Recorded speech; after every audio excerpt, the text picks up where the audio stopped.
As many of you know, the Bipartisan Policy Center is a Washington, D.C. based think tank that tries to take the best ideas from both sides of the aisle to create and propose solutions for America's most pressing problems.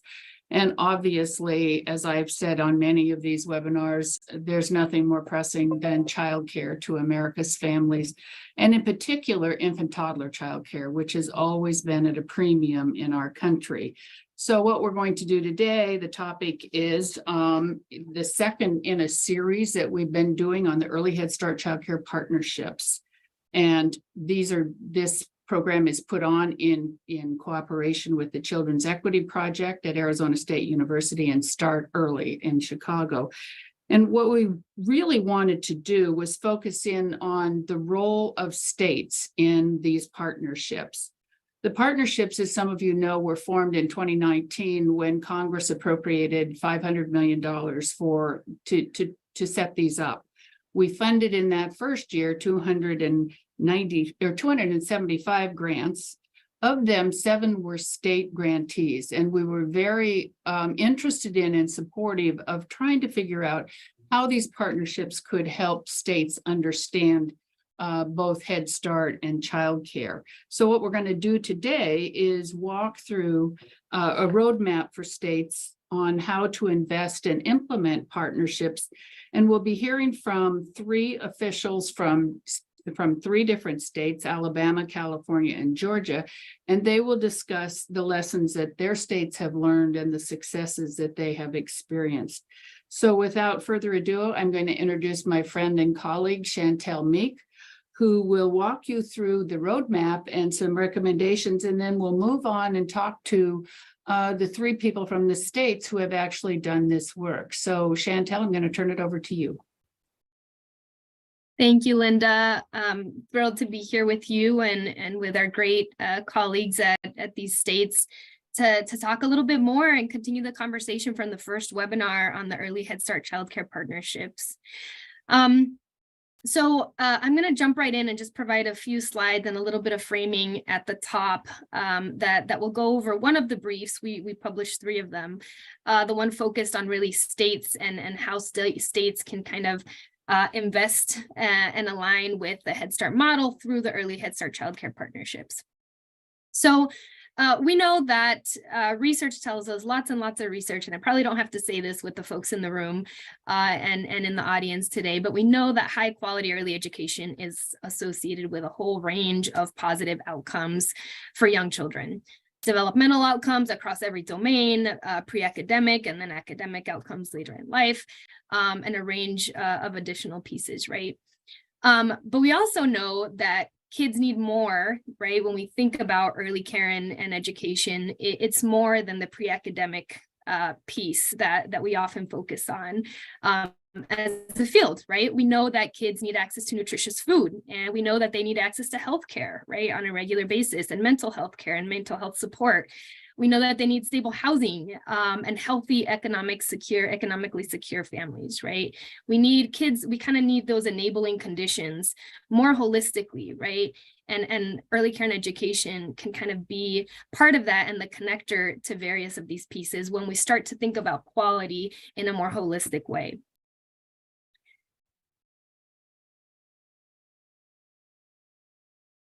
So we know that the Head Start model, right, does many of these things the way it was designed. It was designed as kind of a community-based model with a set of consistent quality standards that address many of the pieces that I just talked about, right? So we have that early learning component and the pre-academic skill component across cognitive development, social emotional development, and so forth.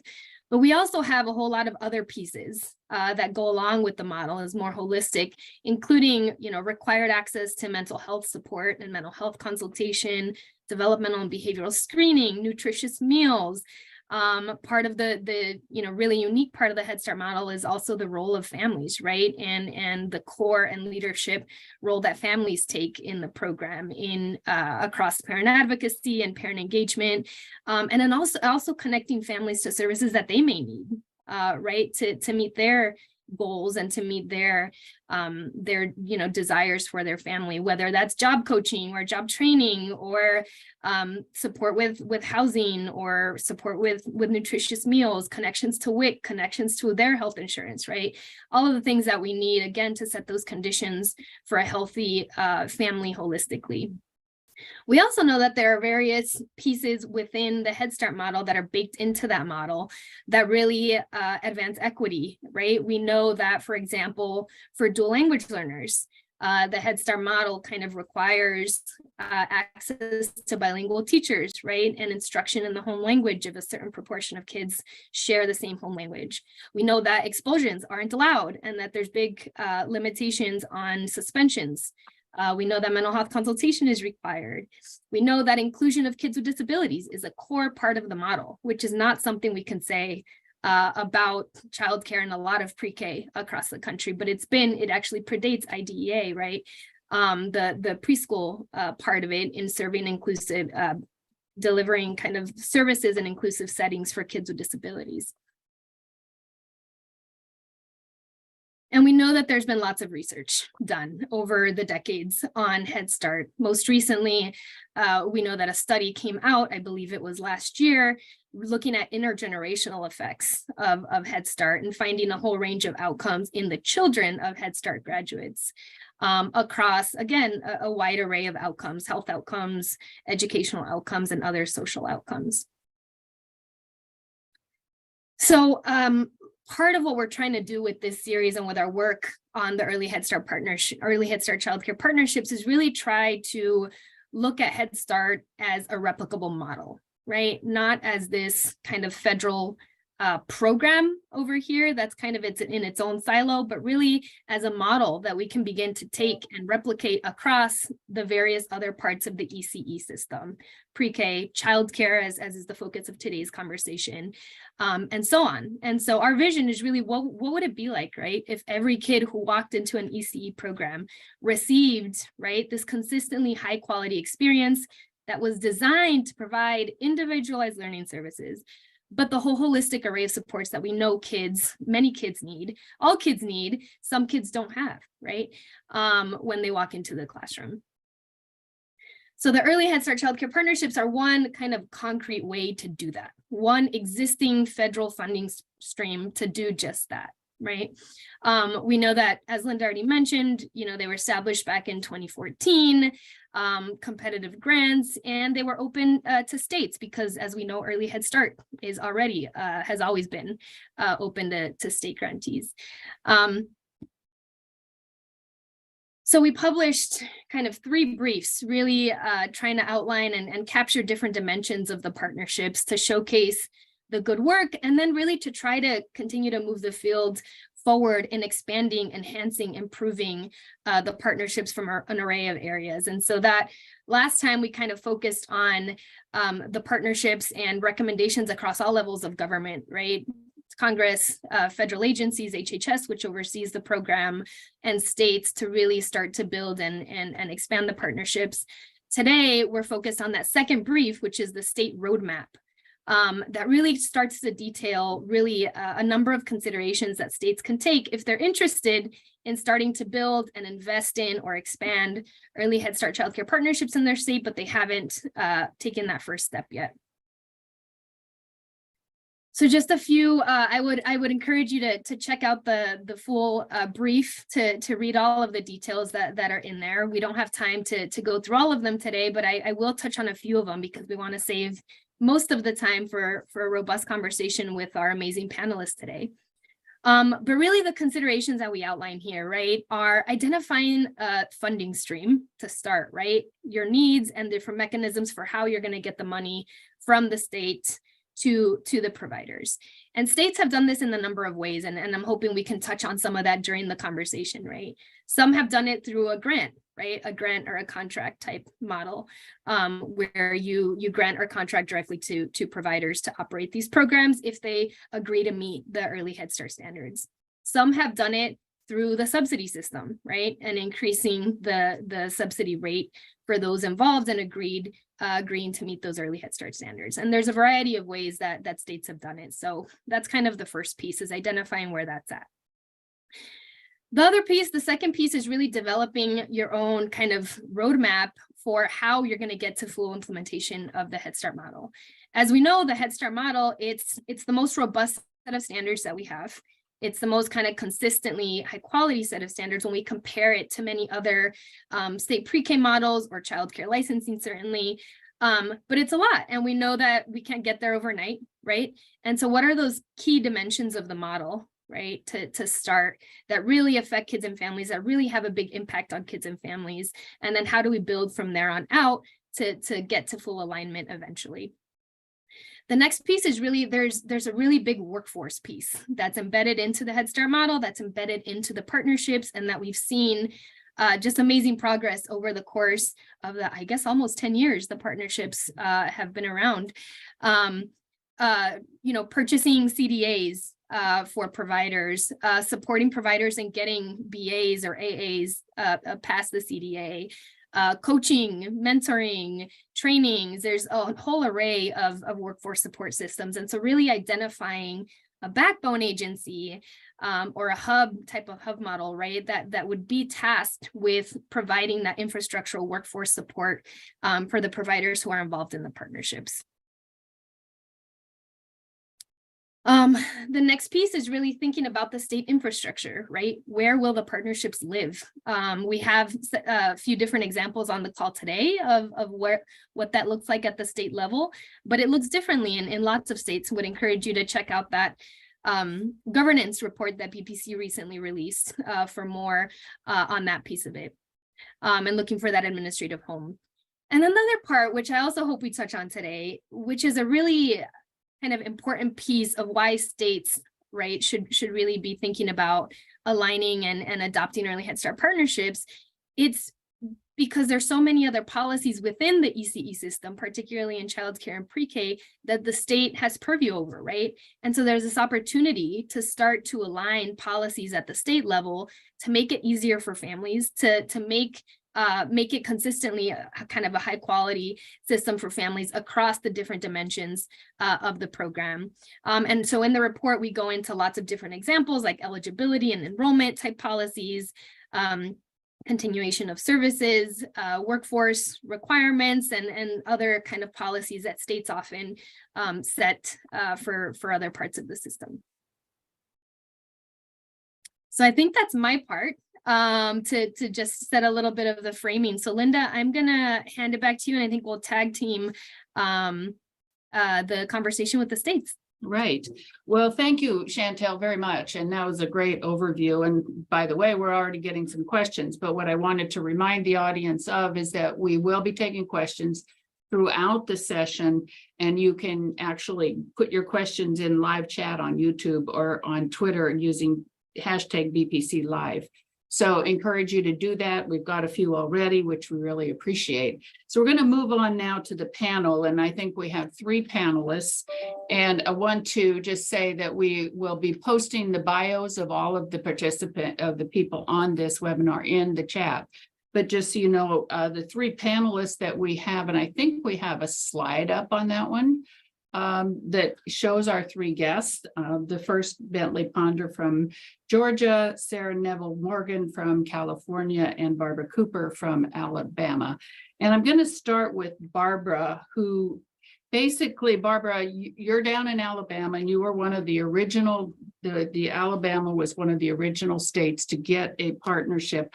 I wanted to see if you could tell us a little bit more about the Department of Early Childhood Education's experience with the partnerships, successes, lessons learned, your view on this. So if you could tell us a little bit about your program in Alabama, and then a little bit more about what you've learned from that. Can we go get Barbara on?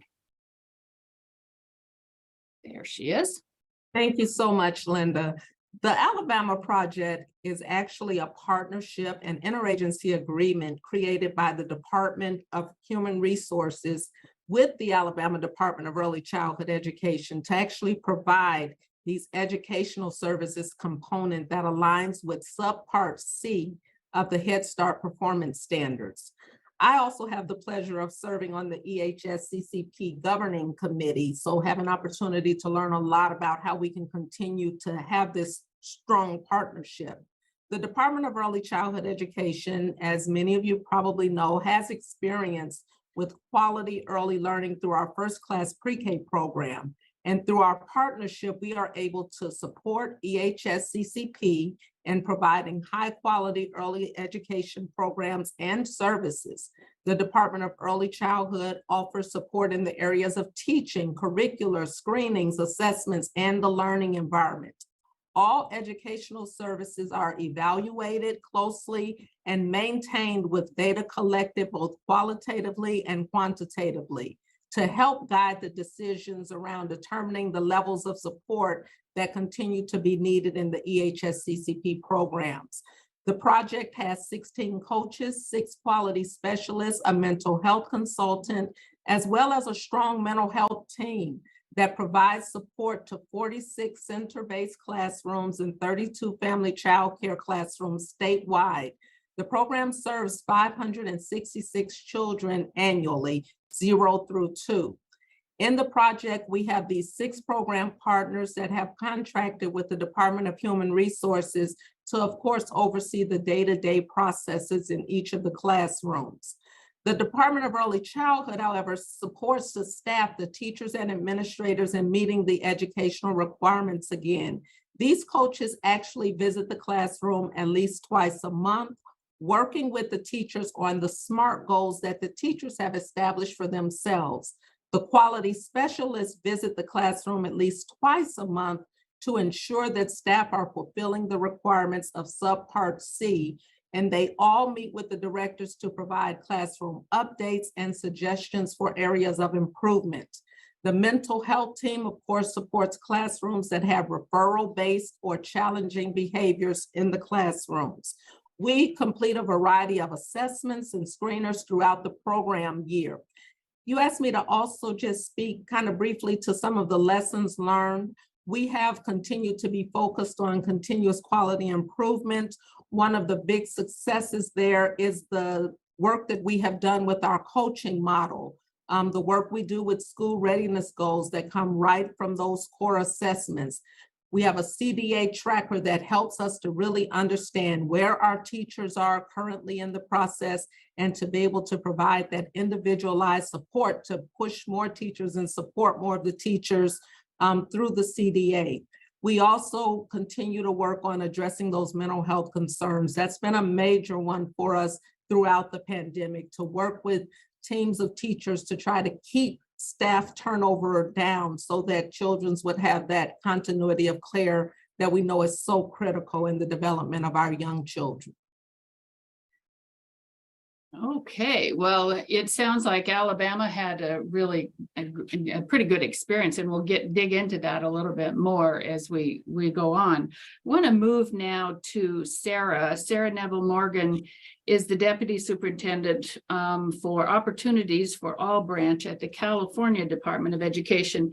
And Sarah, can you describe what California did with this partnerships and your experiences with it? Sure, I'm happy to. So a quick shout out to my amazing team that actually leads this work. So Donna, Lindsay, Robin, Kim, Nicole, Armida, Jennifer, Christine, and Susan. Truly, it's all about relationships. And I think that all of us on here would say that it's critical to have the very best staff and team members at all levels to help move this work forward. So we have in California, we have the contract at the Department of Education. And then we contract with 12 agencies in 5 rural counties up in Northern California, as well as in Fresno, which is in the Central Valley. So we have 25 family childcare homes and 20 classrooms participating. We did start ours. We were one of those early adopters in 2015. And shout out, we just got our Atento Award for 2024-29. So everybody who does that knows it takes quite a big lift, but we're always really excited to be able to show the progress as we've gone through this. Our 9 staff team provide those direct comprehensive services and program oversight based on all of that early Head Start program performance standards. That is not typical for a state agency. It is not, it is unlike anything else we've ever done at the department. So even though we operate our California State Preschool Program, and we used to have the CCDF childcare subsidies at CDE until a few years ago, it is still a really different way of doing work. So from that, we provide additional funds to all of our participating contractors. So both those enhanced services on top of their childcare subsidy rates, but I will also say in the beginning, to get those subsidy dollars, some of our partners needed additional funds from us so that they really could keep the children and work on progress to apply for state subsidies. The other part that I'll shout out for all of that is that while identifying it, having California as the state come in was obviously a new place for everybody. I would say both for the regional office of Head Start, who has been a great partner with the California Department of Education in multiple ways, but also with existing early Head Start grantees. So reaching out with relationships to give them a heads up that we were looking in their catchment areas for a partnership was really critical. And making sure that where we were going in, there actually weren't other partnerships or options, and that what we were bringing was something new that would build capacity in those more rural communities. And I think that's why we went for this grant. We really saw across California huge gaps in services, which meant that children were going without depending on where they lived. And the Early Head Start Childcare Partnership gave us an opportunity to drop in and serve some of our families who would not have had access to such high quality supports. Tons of lessons learned. As I said, it was a new way of being. It still is a new way of being for the state. And so we often encounter either federal or state processes that don't quite fit together.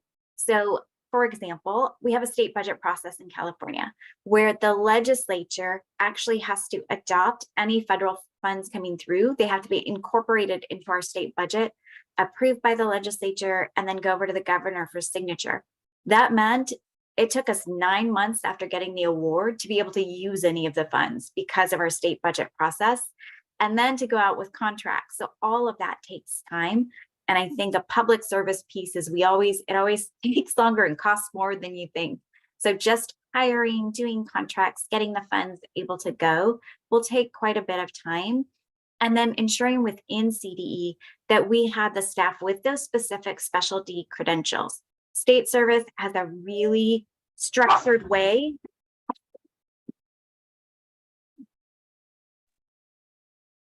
that we do our work. So in state service, there's a lot around specific contracts, requirements, and we needed something different here at the state than we had anywhere else. So looking across all of that was really critical. And then the contractual agreements were different as well. Our successes were huge though. Our child outcomes, how we've seen exceptional progress from the children that are participating in our state assessment, which is the desired results developmental profile. Our really deep focus on teachers and the relationship-based care has changed what's happening in these programs and in these homes. And we've seen children all the way up at the Oregon border in some of our tribal communities and down in Fresno really work with each other in a new way. So partnerships with the local Part C programs. We now have a program where we have 10 2-year-olds with IFSPs or individualized family service plans who are transitioning onto preschool without needing an IEP. They've gotten what they need from their early Head Start childcare program to be able to have their development really where it needs to be for that successful transition and trajectory. Our families have had the access that EHS brings with it.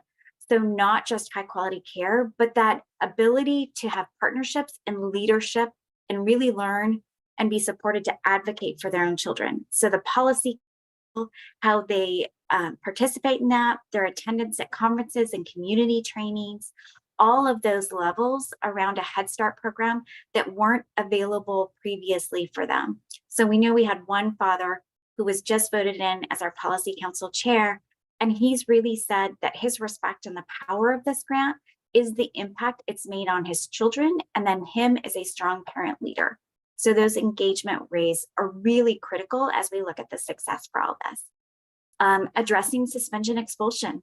So not only does it happen in preschool, it actually happens with our babies and our toddlers. So being able to drop into programs and work side by side to really address adult bias, understanding children behavior and what's within developmental norms, being able to support that is part of it. And then we've had a literacy project. So I could go on and on. Our teachers, our communities, lots of lessons learned. One hard one is that sometimes it's not a good fit, or sometimes the providers, the work that's needed may not quite be where they're ready. So sort of a readiness. And yet you have others, we always had other providers who wanted to join, and our grant is small. It's a tiny grant for California, but it really, the impact has been huge as we partner across and do that and really look to other communities and who wants to participate and how do we support them in that. So I could go on probably for a full hour, but I will be quiet because I know Bentley is also amazing and he is right behind me. Yeah. Well, thank you very much, Sarah. And let's go on to Bentley.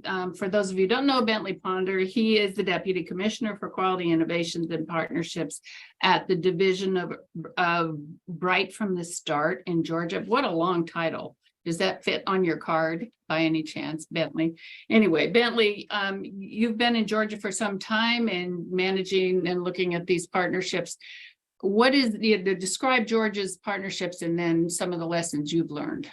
Sure, and thanks everybody. And I have to say, listening to Barbara and Sarah, I want to change all my notes that I have here. So I'm probably going to go off script just a little bit. As Sarah mentioned, I just want to give a shout out to our Early Head Start Child Care Partnership team here at DeKalb. As you'll hear in just a second, it's a relatively new team. I think one of the things that's interesting about our grant is some of the changes that we've made in the last 2 years. And with Megan Fickus and Sharifa Brand and Vanessa Brown and all of your teams there, they've just done amazing work. And so we're really, really excited about the project and really excited about what's to come. Just kind of a brief history. We applied for the grant in 2014 and were awarded, I think, at the very end of 2014 and started in 2015. Personal history, I actually was part of that grant writing team in a previous role at DeKalb, and now I'm over the division that administers the grant. And I can tell you very clearly, writing the grant and being involved in that theoretical conception and then administrating the grant on a day-to-day is very different. And there's been a really big learning curve for me in the last 4 years since I've been in this role. We have even a smaller grant than my two colleagues. We are located primarily in the metro area. We have 184 slots. This is across 5 child care learning center partners, and then 7 to 8 family child care learning homes. Like with a lot of grants and the things that we're seeing some movement and churn within our providers, and so that's why I usually give a range with the number of family child care learning homes. At the time that we were awarded our grant, we were considered a hub model. We were the administrative home. We're a relatively big department. We are separate from DOE. We have licensing. We have our quality rated system. We have our Georgia's pre-K program, our Head Start collaboration office, numerous infant and toddler and professional development initiatives. And when I started at DeKalb in 2005, we had 184 staff. Now we're up to over 700, close to 800 staff, because we've taken on the subsidy role and subsidy eligibility. So DeKalb itself has grown over the 18 years. So we were a hub model. We had a hub that served our family child care learning homes and a hub that served our centers. We funded the hub. They funded the resources that went to the centers that provided the comprehensive services, and the centers and family child care learning homes provided the teaching services. That transitioned into one hub, and that was successful. However, one of the things that I'll talk about as a benefit for us having the grant is we have a lot of different resources here. And I was able to tap into a cost of quality project that we were doing in-house, and we piloted it with our Early Head Start grant. And, frankly, with the administrative hub, our administrative costs were too high. And so we really took a look at that and decided that we would bring those services in-house.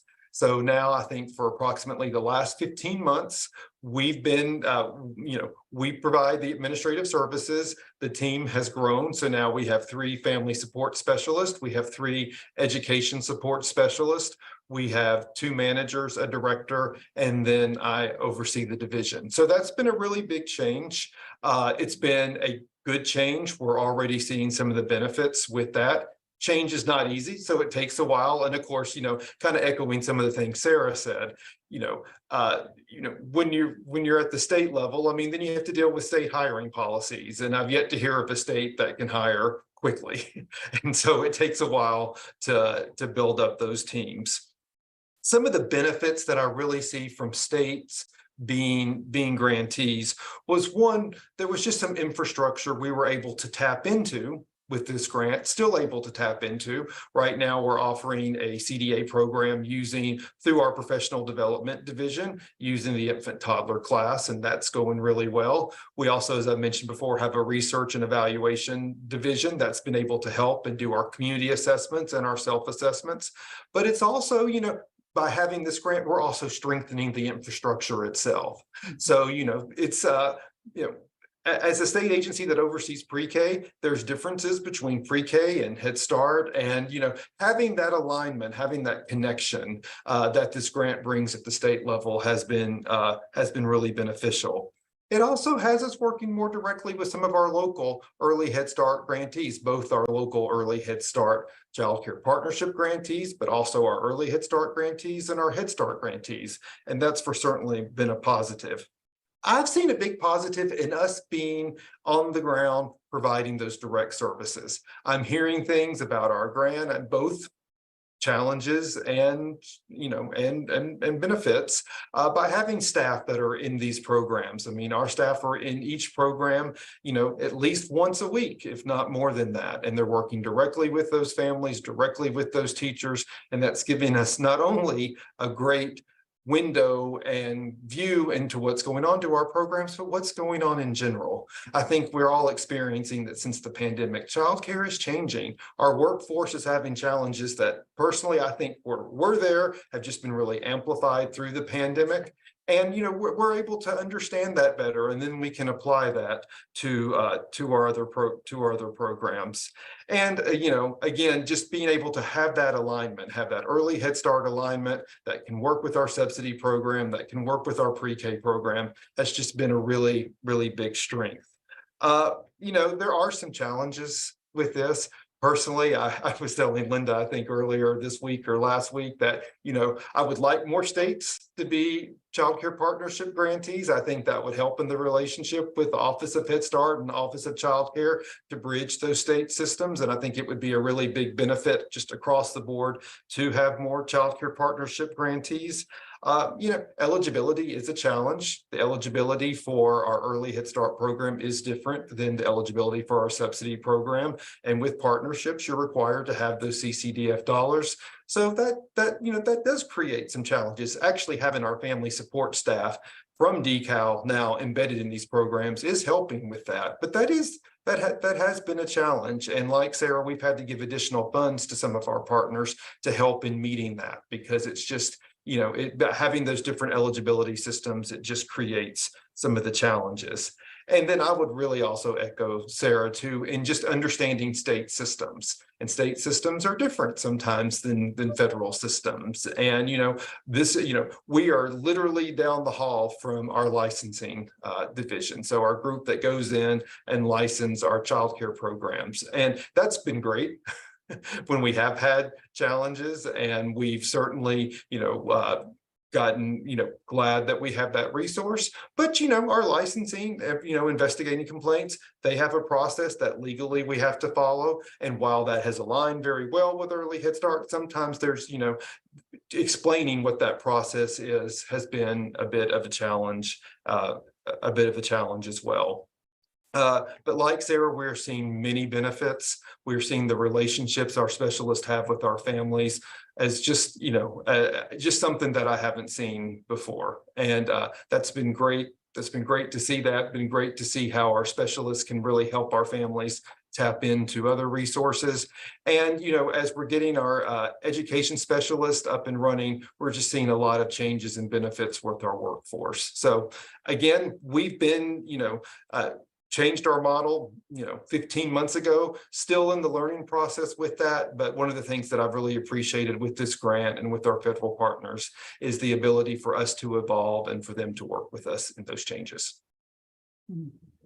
Wow, that's a lot of information from the three of you. Wow, that is just amazing. I'm going to bring Chantel back into this now. And Chantel, just getting a start with one of the questions, I think this is a quick one. Robin asked the question about, can you share the longitudinal study information you were talking about with the intergenerational thing? And I think we can probably get that in the chat. The study that yeah, we'll share it. We can share it in the chat. I'll look up the link and share it with folks. Okay. And then I think one of the other questions that was asked early on curious about how states plan to expand this. And it says, we've been discussing this statewide in Maine and hopeful that more childcare programs can access this program, which is so valuable. Do any of the three of you have any plans to apply for expansion funds? So we have yeah. Oh, sorry. Go ahead. Go ahead, we've applied in the past, but have not been successful. I think the state lead is a little bit, it's a new space for people. And so there's still a little bit of a reservation around the state stepping in. And I think listening to Barbara and Bentley, it is so critical to have a state partner in this work. So we understand and really respect the federal to local grantee relationship. And there should be the space and room to create a capacity building mechanism that really supports childcare everywhere. Those who wouldn't be able to apply for an early Head Start grant on their own and still bring those really rich services there. And especially as we look at some of our more of the childcare desert areas or areas that are just really impacted without having the supports and enhancements that the families deeply need. So we'd love it if it were a little bit easier, and we'd love it if it were prioritized in some sort of way without obviously wanting to step on any of the other local grantees. Mm-hmm. And we've been, thank you. We've been very appreciative of our partnership, and I agree that having the two partners here at the state be able to work together on this just has really created an opportunity for us to grow something even bigger. We're constantly looking at our vulnerable populations and know that the EHS-CCP project has allowed us to really reach many of those in our rural communities. And so to be able to expand that, because there's still so much room for growth, and we still have those deserts and we still have those places where families really need the opportunity to take advantage of this quality early care. So we are very pleased with the partnership that we have as two state agencies, and would certainly love to be able to continue to expand those services through additional funding. Yeah, and Linda, I don't know that I can say right now whether we would apply for more slots.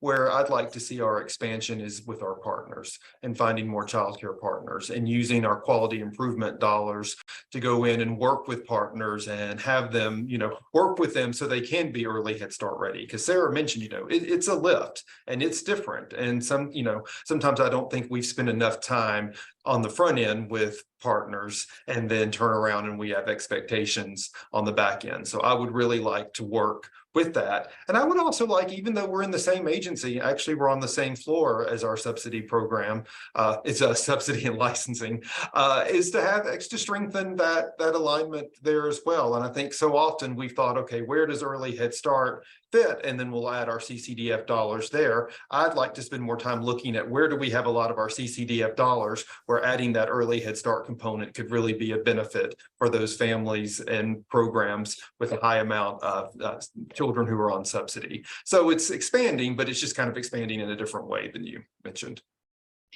Bentley, can I pursue a follow-up question real quick? Yeah. To that. Because I think one of those unique benefits, right, of states leading the partnerships is that you all oversee a whole lot of other programs, right? Generally. And so can you talk a little bit about how you've been thinking about as state leaders or done any work toward kind of moving beyond the confines of the existing or EHS-CCP federal grant and kind of aligning or extending or thinking about how that can impact or share learnings with other parts of the system that you oversee?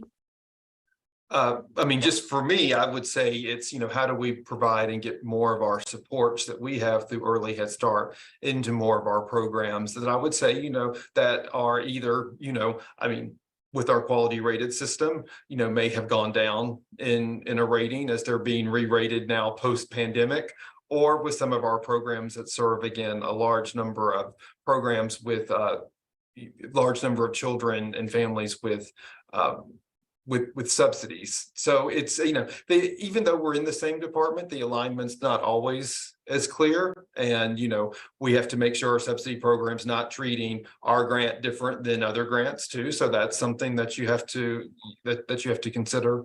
But just continuing to, see where we can both expand our services, but also pull in other services that we have from the department. And I would just add that being at the Department of Early Childhood, we're able to, and being over first class pre-K, we're able to really see opportunities for just natural alignment. Our Department of Human Resources under Commissioner Nancy Buckner also asked the Department of Early Childhood to lead the educational component and quality component of QRIS system just recently. So really being able to learn all the best things from all of these programs has been an added benefit for us because we have the Office of Early Childhood Development led by Joy Winchester here at the department, and we have the Head Start Collaboration Office. It's just a natural conversations that now occur. We have more heads at the table and just looking at the best components of all of the programs and being able to grow from one another has really opened those doors for us for future alignment, and definitely blending and braiding funds. That is critical for us to continue to be able to grow the work. And for us, I would say both the ability for our Early Head Start Childcare Partnership to really lean into our guidance documents, our communication documents, our webinars, so that thread is integrated throughout, but also for supporting them, we have a special ed division that's also one of my divisions in my branch.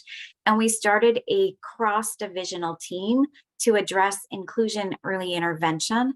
And that Early Head Start Childcare Partnership team then gets to be part of a state level agency discussion around inclusion, Part C, transitions.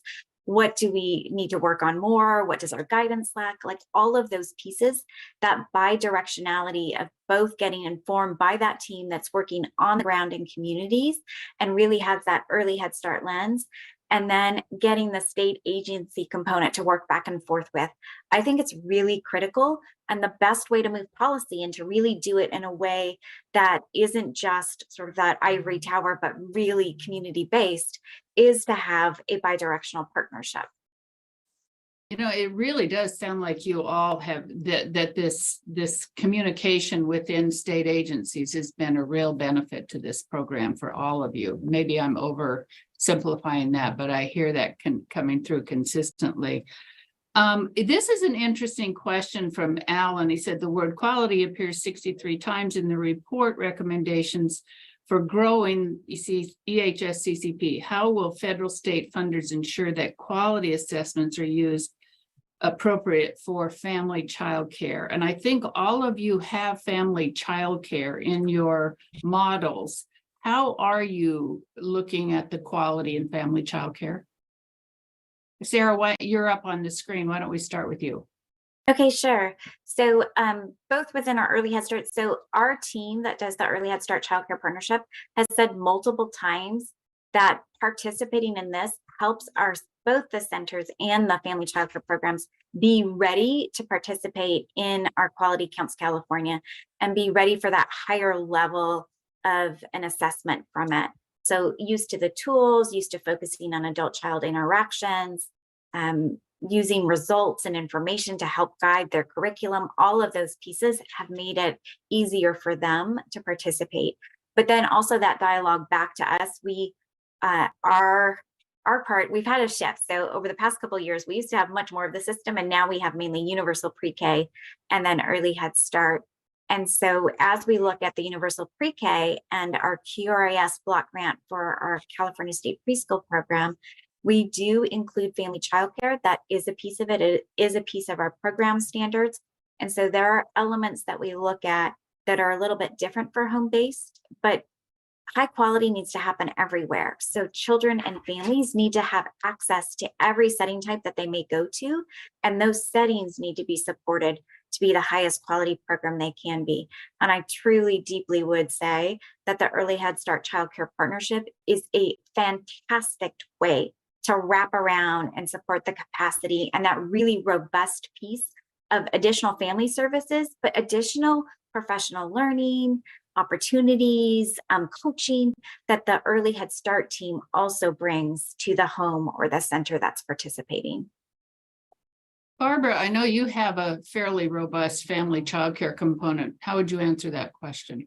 Yes, and to build upon what Sarah just shared, we also have the Parent and Family Leadership Institute and Academy that allows us to really bring the professional learning to these groups and be able to share the various communications and the various tools that we're all using in order to continue to grow the program. So we've been able to open those lines of communication around family child care and use our quality specialists as well to be a part of those conversations that help to grow the work in ways that are meaningful. Bentley? Yeah, I would say so. I mean, there's an alignment with our Early Head Start partnership and quality rated, our quality rated improvement system, and quality rated does include family child care. So at its most basic level, I mean, we look at the star level and look at the ways that that QR quality rated is incorporated. Our quality rated system uses the environment rating scales. So of course the FITCRS 3 has different things than we would see in the FITCRS and ITERS 3, but to echo Sarah and Barbara, it does, measure the dimensions of quality. We also use a separate agency that oversees our family child care learning homes. So we basically still have a hub model with family child care. We've shifted that a little bit, and they've actually taken on more of the budgetary piece with our family childcare homes. But so they work directly with them on their quality and measuring quality and making sure they're ready for their quality rated assessment. I've got a real hard question here, and I'm going to put it to you because this question comes from Shannon Rudisill, who helped us set up these partnerships when we were all back in government. And Shannon, shout out to her for all her work on this. But her question is that childcare subsidy policy Byzantine rules can be a barrier to families having a stable quality care. We hoped states would gain a better understanding of this and improve subsidy. Has this happened? In your state, has there been any learning to improve the subsidy system, the reimbursements, all of the rest to the generally, not just to the partnership people? Sarah, why don't we start with you on that one? Okay. I'm going to let Bentley off the hook there. So yes, but there's the learning, then there's the ability to implement it. So we did increase the SMI, the state median income for our subsidy, and able to catch more families. Obviously, when you're looking at the Early Head Start Childcare Partnership piece and where families qualify in that, it is much lower, which gets tougher in higher income states like California. Our cost of living in California is pretty high. So I know we hear from a lot of our Head Start grantees that is challenging. The other part is paying on enrollment versus attendance. And so California is still stuck in that pay on attendance. And we hear all the time how the ability to pay on enrollment would make so much more sense. So it's something that we elevate. We keep hoping our state preschool program will be able to move to that, as well as subsidy system. Because as we know, a provider incurs those costs based on having to have that space for the child. We did get that for the inclusion piece, but not for the rest of the system. And I'm sure there was something else, well, compensation, right? Just like, what can we learn about compensation across the whole system, and what those rates need to be to really support that robustness would be a really critical part across the system. So eligibility, state median income pieces, the robustness, the hours of care, all of that. And I'm going to echo, I think, Bentley, you were the one who said it, like, we need at the federal level for more things to align and be easier to flow across. When there's a lack of alignment, it's then really hard for us at the state level to support our families and our programs who really are layering these funds in order to make everything work well.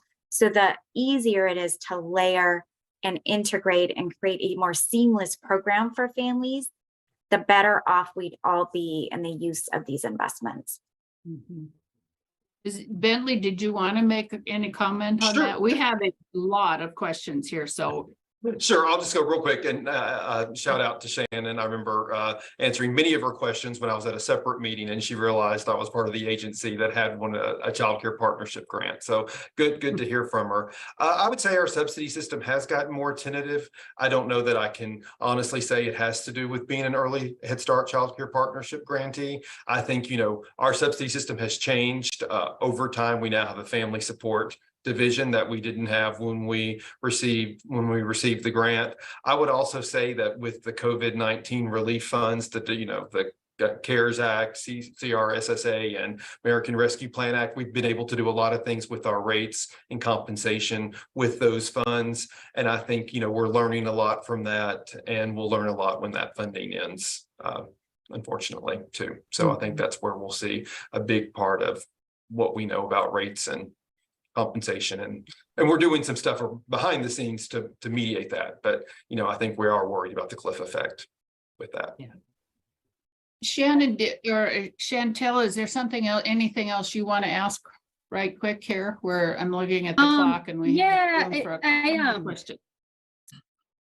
I'd love to hear a little bit about kind of the equity piece in the partnerships. I know a big part of why the Children's Equity Project thinks about the Head Start models, because some of these pieces I mentioned earlier are embedded. I know Sarah's talked a little bit about inclusion of children with disabilities. She talked a little bit about suspension and expulsion of dual language learners in the partnership in particular. Could you talk a little bit about that? And then Barbara, if you have, or Sarah, any other thoughts on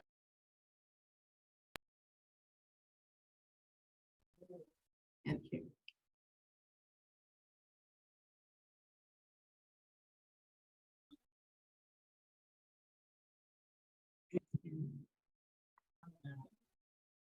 Can you hear me? Can you hear me now? Yes. Okay. I will just sum it up really briefly again, because I was talking away and I don't think you could hear me. I wanted to hear a little bit more about the ability. She's talking about suspension expulsion a little bit, but Bentley, I know George has done a lot on dual language learners in family childcare. So I'd love to hear a little bit more about that. And then Barbara and Sarah, if you have anything more to add on those areas, would be great. I'll go quickly. We have our family child care learning home. Part of the grant is specifically aimed at dual language learners from Spanish speaking homes. So all of our family child care providers are Spanish speaking. We make sure we have Spanish supports for our family child care providers. And that is why, that part of the comprehensive services is overseen outside of DCAL, is to make sure we have those supports for our family child care homes. How about you, Sarah? Any on that? You actually did address it. Yeah, but I will say, so equity, as we look at our DLL, I'm going to lift it up a little bit. One of the blessings, I guess, of this grant or opportunities is that even if it's only funded to support X number, so like our support's 236 children, the impact, even the direct impact, because you have other children in the center and in the family childcare home who aren't being funded by it, that enhanced direct impact for us is 430. So almost double the amount of children who then get access to a lot of those classroom enhancements. So when you think about equity, that really does help create greater equity in a community. And as you think about dual language learners, like Bentley, I'm going to focus a little bit on the teachers and the educators and how they're better trained. So going through specific child development trainings that were set up because of our Early Head Start childcare partnership, we then had a Spanish-speaking provider teacher cohort that was able to go through in college classrooms with translation and Spanish-speaking tutors after hours. So it really supported meeting the requirements that we had around staff that had the teacher qualifications, and then really building up a Spanish-speaking provider community to really support what families were asking for. So equity for both the families, the children, and the providers by supporting a cohort in a Spanish-speaking language. Hey, wow. Barbara, how about you, real quick? And Linda, I would just add to what Sarah and Bentley shared. We're always focused on dual language learning and providing those additional supports. We have partnerships with University of Alabama, Birmingham around dual language learning. And so we're able to train some of our coaches to be able to actually go into those child cares and offer that individualized support so that they can not only support the dual language learners, but support that entire center around the challenges that they might be facing with the children that they serve. Well, I'm going to give each one of you the mic, and you get to say, would you like to see your members of Congress hear about this program? If you could have one thing you could say to them. Barbara, let's start with you. I would just say expand the funding. Certainly, if we want this high quality that we've experienced in these early Head Start childcare partnerships, we need additional funding so that more children and families can benefit throughout our state. We've learned from this model and know that we can do so much more with additional funds. Okay, Bentley? Address eligibility between Office of Child Care and Office of Head Start and look at better ways for alignment. And I would also say to continue to support our Head Start collaboration office directors. A year and a half ago, when I saw the data and started thinking of restructuring, I actually didn't have a director at that time, and I couldn't have done it without Allison Sutherland, our collaboration office. So I think that's an important piece that the federal government funds, and I would advise to keep doing that. Doing that. And Sarah, how about you? You get the last word here. I know I get to +1 for Barbara and Bentley, which is great. So my takeaway for everybody would be that Early Head Start childcare partnership is the promise of what childcare should be for all families, children, and teachers and programs. So whole child, whole family with support services brought to the program and robust supports and PD for the teachers and programs. So not easy, but so worth investing in. Thank you. And thank you to all. And Chantel, I don't know if we can hear you. I know you were breaking up there. If there are any last words do you want to say before we sign off here? Yeah, can you hear me okay? Yep, we can. All right, just want to put a plug in for webinar 3, which is going to be on July 18th. We're going to focus in on local grantees and get to the kind of nitty-gritty of operations, covering 3 main themes: the pandemic response and how the Early Head Start childcare partnerships really played a key role in that with the childcare community, access to mental health, again, associated with the pandemic and just broader issues in general, and then workforce, as we know that is a key urgent issue right at the center of our field. And so please join us for that. We'll be reaching out with links and everything else. So July 18th. Okay, well, that does it for all of us. We had a lot of questions that we didn't get to. So if you still have a burning question, you want to either shoot Chantel an question through email or myself, we'll be happy to get you the answers to your questions. Really appreciate all of the good work of these 3 states, Sarah, Bentley, and Barbara, and thank you so much for giving us your time and your thoughts on this. It's very important work. And we know, Chantel and I both would say, and I know if Shannon were here, she'd say the same thing. We knew these were not going to be easy. And we appreciate all of the efforts that each of you have put into this, because we think the lessons we're learning from these things are so important to this country.